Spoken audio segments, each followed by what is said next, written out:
I first started playing lacrosse in Kitchener, Ontario, it's my hometown. I believe I started at age 4, around there. Yeah, it was just one of those things where once hockey season ended, you're kind of looking for something to do in the summer, and my dad signed me up for lacrosse, and fortunately I was pretty good at it, and you know, I just loved to play the game. My first stick, I think it was a Brian M3. It was probably as wide as a shovel, and I couldn't tell you how it was strung up. I have no idea. I just probably right off the rack onto a stick, onto a shaft, and that's how it was. So back then, when you're a little kid, you don't know the difference anyway, right? So I was 28 years old when I strung my first stick. Shane Jackson, he was living in Minnesota with me last year. He taught me how to do it, and yeah, that's the only way I know how to do it now. Before that, I just kind of looped everything through. It didn't even, nothing was connected, nothing, but for some reason it worked. I don't know. If you looked at it, you'd probably laugh, but yeah. So Shane showed me the proper way, and I'm kind of glad that he did. The next question is, when did you realize that you were good at it? I don't think I'm good at it yet. If you asked me to change up the pocket, I'd be Seward. I don't know how to. I know how to do it the one way. That's this way, and that's it. If you ask me to put a pocket high or low, toast. I don't know how. I would like to say the difference between the two pockets is the hold and the whip that Americans use.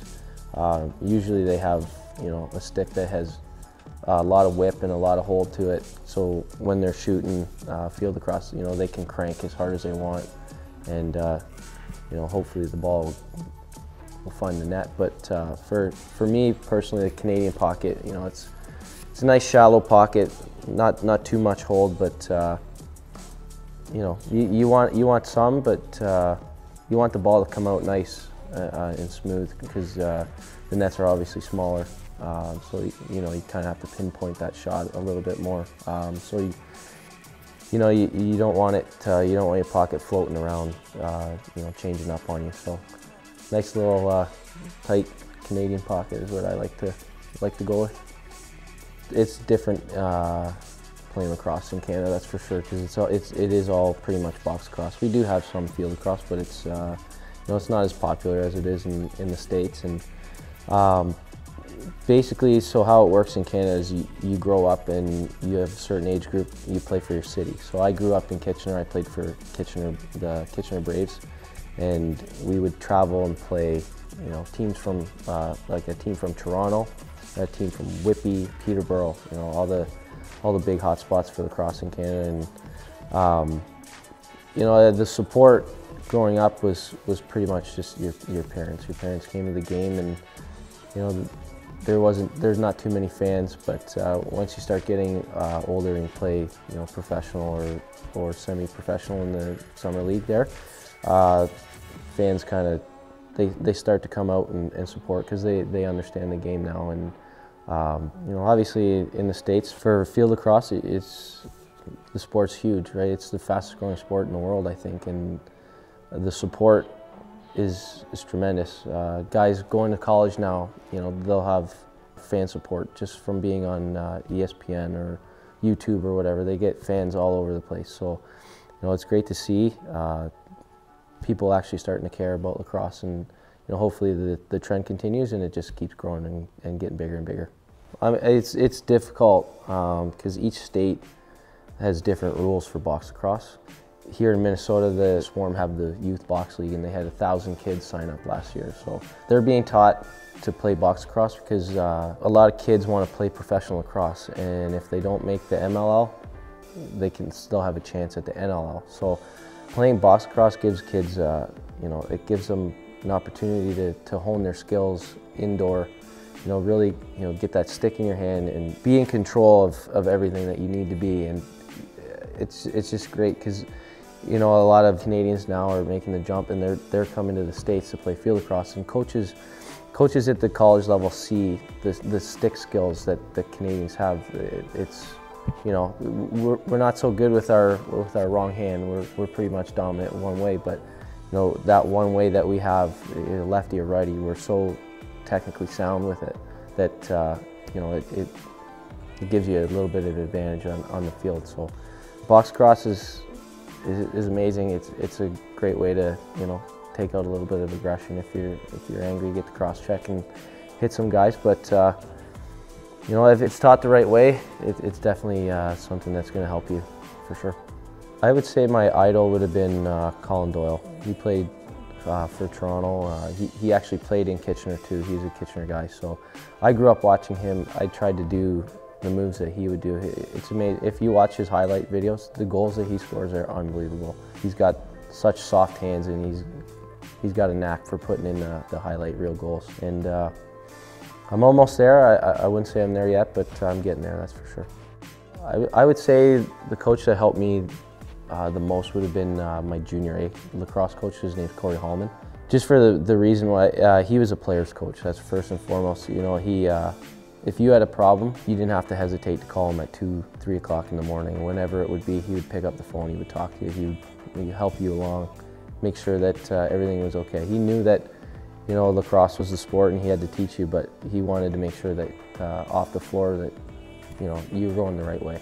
So keep you out of trouble, and good life lessons, that's for sure. He was a beauty. Probably John Grant Jr. is probably the guy that I played against that would be the best player. He's incredible. I've never seen a guy with sweeter hands than that. He's amazing. And then played with, I'd have to say right now, is John Tavares. I don't know how he does it. I really don't. Like, 45 years old, and the guy's crease diving, scoring highlight goals like that. Like, 45 years old. You'd think that he'd break his hip or something, right? But league's leading all-time goal scorer, point scorer. The guy's 45 years old and he's still playing the game like he's 20. It's unbelievable. I sit next to him, he's my stallmate, so the things that I'm learning from him are going to help me, and it's great because I'm going to be able to share that with guys coming into the league too. So JT is definitely probably the best player that I played with, for sure. Hardest goalie scorer on, definitely Matt Vince. He plays in Rochester. He's just good. He's just really, really good. But when you do score on him though, I like to kind of let him know that I scored. I kind of go by the crease and say, hey, thanks for that one. Kind of rattle him a little bit. But yeah, Matt Vince definitely. He's probably the hardest goalie to score on, for sure. My favorite color, probably green. I think it's green. Yeah. When I was a kid, I painted my room green. It was the ugliest green, but I like green. My favorite NFL team, probably going to take a lot of heat for it, is New England Patriots. Just because I'm a huge Tom Brady fan. The guy's a natural born leader. He's amazing to watch. And favorite CFL team, if I had to choose one, would probably be the Hamilton Tiger Cats, I guess. I don't really watch CFL. I don't like it. My favorite NHL team right now would be the Leafs, definitely Toronto Maple Leafs. I was a big Calgary Flames fan when they had Jarome Iginla. He's definitely my favorite NHL player, but when they traded him, I kind of got away from the Flames because they're not doing very well. So I decided to jump back on the Maple Leaf bandwagon. Favorite professional athlete? It'd probably be Jarome Iginla. Just the way that he holds himself outside the arena is tremendous. And when you watch him play, he's that player that can do everything. He can score, he can pass, he can fight, play D, play offense, whatever you need him to. So this summer we're hosting, myself and Amy Canes are hosting another 2 Play Like a Pro lacrosse camps at Eastridge High School. One in June, one in July. If you're interested in signing up, hit the website www.playlikeaprolacrosse.com and sign up. Come play for a week with me, and see you there.